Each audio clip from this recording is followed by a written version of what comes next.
Hello दोस्तों, नमस्कार। कैसे हैं आप सभी लोग। तो इस वीडियो में मैं आज आपको बताने वाला हूं कि YouTube से मेरा मंथली कितना बनता है और YouTube मंथली कितना इनकम देता है अगर आपके सब्सक्राइबर्स इतने हों जितने मेरे हैं, या इतने इसमें कहते हैं वीडियोस आप डालते हो। तो ये मैं आज आपको अच्छे से बताने वाला हूँ, तो बने रहिए। बहुत ही ज़्यादा इन्फॉर्मेटिव वीडियो है।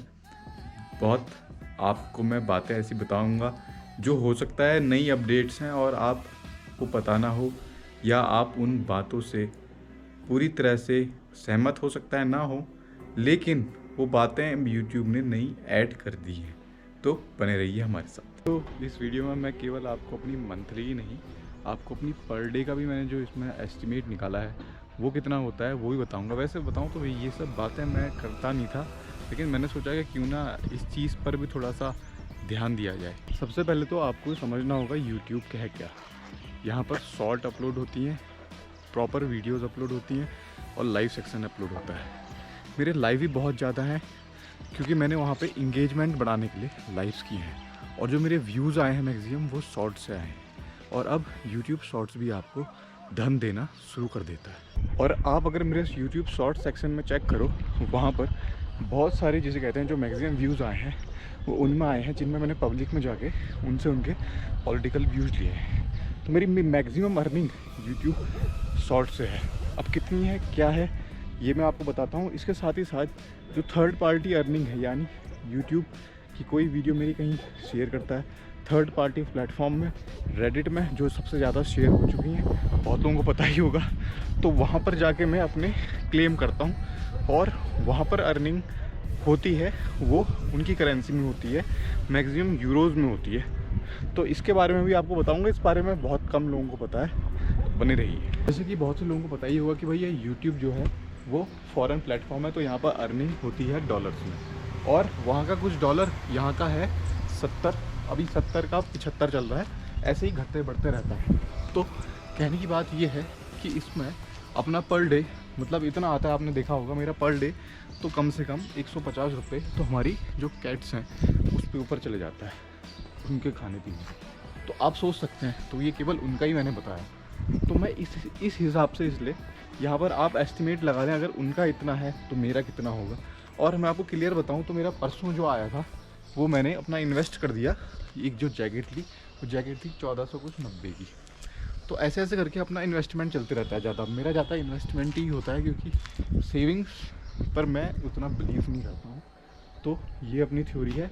और कभी क्योंकि YouTube में ये होता है कि फिक्स्ड रेवेन्यू नहीं है, एक वो कभी 500 भी आया है, कभी मैंने अपलोड ही नहीं करी वीडियो 2 महीने तक तो उसमें 200 रुपये भी नहीं आया, उसका आया था 190 अभी पिछले 2 महीने मैंने जो अपलोड कम करी थी। तो ऐसे इसमें जो एस्टिमेट है इनका ऊपर नीचे रहता है, डामाडोल रहता है अगर आप अपलोड नहीं करते हो।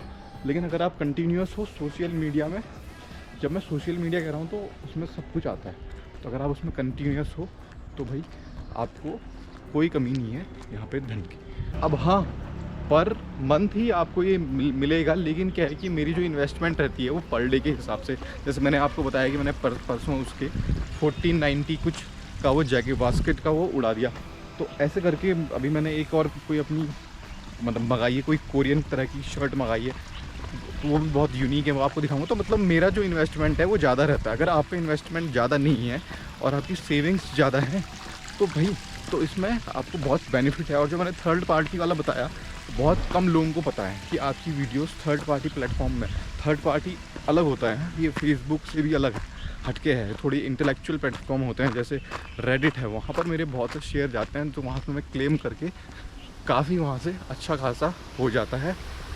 और इसके बाद मैं आपको बताता हूँ आगे जाके कि यहाँ पे यूट्यूब में आप अपना जब स्टार्ट करते हैं चैनल तो आपको क्या क्या गलतियाँ आप करते हैं जिससे आपके बाद में जाके व्यूज़ नहीं आते हैं। और जैसे बहुत लोग पूछते हैं कि मोनेटाइजेशन कॉपीराइट है आपके, तो इसमें इतने ज़्यादा, मेरे में कॉपीराइट ज़्यादा नहीं है, यही तो कहानी है। लेकिन उसमें एक बार मेरी स्ट्राइक ज़रूर आई थी, वो मैं क्या है आपको बताता हूँ। दरअसल क्या हुआ था, एक किसी पर पर्टिकुलर वीडियो पर मैंने किसी का कंटेंट का कुछ सॉन्ग यूज़ किया था, वो अक्सर होते रहता है, तो उसमें उन्होंने उसकी स्ट्राइक दी थी और वो 3 महीने बाद हट गई।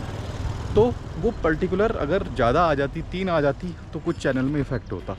तो तो वहाँ पर वो इफ़ेक्ट नहीं हुआ, पहली चीज़। दूसरी चीज़ ये है कि अगर आप कंटिन्यूस किसी का ऐसे यूज़ करते हैं और बिना चालाकी से, जैसे मैं 5-5 सेकंड के लिए आप यूज़ करने लगा हूँ, मेरे टोटल चैनल्स में अगर इतनी वीडियो हैं तो उनमें होंगी लगभग 5 कंटेंट में कॉपीराइट आया होगा, तो वो उनसे रेवेन्यू नहीं आएगा, लेकिन जो बाकी वीडियोज़ हैं उनसे रेवेन्यू आता है, पहली चीज़।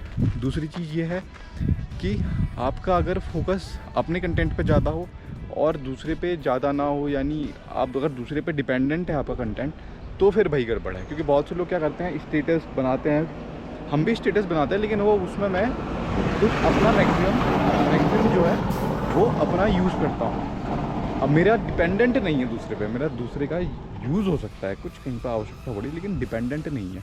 अगर आपका कहीं दूसरे पर डिपेंडेंट है तो भाई फिर गड़बड़ है। आपको फिर समझने की आवश्यकता है कि भाई आप फ्यूचर में, लॉन्ग टर्म में आप लंबी की रेस का जो घोड़ा है वो बन नहीं पाओगे। तो ये आपको समझने की आवश्यकता है। तो अब बात करते हैं टोटल एस्टिमेट की, जिसकी सब लोग प्रतीक्षा कर रहे थे कि भाई अपना जो है मंथली इससे कितना निकल के आया था।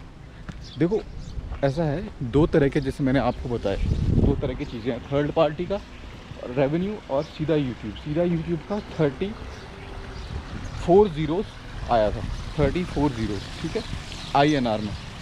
और लेकिन जो थर्ड पार्टी का अगर मैं इसमें ऐड करूं, जो मैं कंटेंट क्लेम किया है, क्योंकि वहाँ पर बहुत से ज़्यादा अलग अलग प्लेटफॉर्म्स में जाता है, चाहे रेडिट, मेरी पॉलिटिक्स की वीडियो ज़्यादा जाती हैं जो मैंने आपको बताया, तो वो उसमें आया है मेरा 60 to 90, इसके बीच ही रहता है, 60 to 90 INR, 4 ज़ीरोस, ठीक है। तो ये अपना है। और हाँ, नीचे तब होता है अगर मैं अपलोड ना करूँ। अब यूट्यूब में एक और नई चीज़ आ चुकी है, वो ये है कि यहाँ पर अगर आप अपलोड ना करो 3 महीने तक तो पे नहीं करेगा, और प्लस कुछ वॉच टाइम भी है, वो सब आपको मद्देनज़र रखने पड़ते हैं। मेरा वॉच टाइम, जैसा कि मैंने आपको बताया, वो लाइव सेक्शन से कंप्लीट हो जाता है और व्यूज़ शॉर्ट्स से कंप्लीट हो जाते हैं, और वीडियोज़ में मेरा अपना एजेंडा रहता है पर्सनल। तो ये बात है इसमें, जो अपना जो सीक्रेट जिसे कहते हैं, या अपनी जो की थी, चाबी थी, जिसका मैं इस्तेमाल करता हूँ, वो ये है। तो इसके बाद एक और बहुत ही महत्वपूर्ण चीज़ में आगे बात करता हूँ। दोस्तों, धन को लेकर अर्थशास्त्र और वेदों में एक श्लोक है, जिसका अर्थ ये आता है कि अगर आप ज़्यादा चिंतित हैं तो आपके पास कितना ही भले ही धन हो, उसका आप पूर्ण उपयोग नहीं कर पाएंगे। अभी शादी हुई राधिका मर्चेंट की अनंत अंबानी के साथ। आपने अगर राधिका मर्चेंट को देखा हो, कितना हंसमुख उनका, मतलब जिसे कहते हैं, चेहरा है। और अगर आप खूब कमा भी लें तो आप उस धन का उपयोग नहीं कर पाएंगे। और पहली चीज़ तो ये बताई। दूसरी चीज़, उसमें एक और श्लोक है, उसका अर्थ है कि आप मतलब 1000 के पीछे, अब उसमें करेंसी दूसरी दी हुई है तब के हिसाब से, आप 1000 के पीछे या 2000 के पीछे या 2 करोड़ के पीछे, 1 लाख के पीछे ना भागें। आप केवल एक सिंगल पर ध्यान दें। एक सिंगल जो कॉइन है वही बहुत पावरफुल है। तो एक सिंगल कॉइन से मेरे को कुछ चीज़ याद आई, जैसे क्रिप्टो करेंसी और DOGCOIN, ऐसे बहुत से टर्म्स हैं जिसके बारे में मैंने कभी बात नहीं करी। तो मैं अगले वीडियो में इस बारे में बात करूंगा और रिवील करूंगा, क्योंकि मैंने वहाँ पे भी कुछ किया है, तो वहाँ से क्या बन रहा है, असली अपना जो फैक्टर है वो वहाँ से शुरू होता है। तो इस बारे में भी मैं वैसे इन सब मनी रिलेटेड चीज़ों के बारे में बात नहीं करता था, लेकिन 2024 है तो मैंने सोचा कि इस बार बहुत सी बातें रिवील होने वाली हैं अपने से रिलेटेड, तो ये भी रिवील कर देते हैं।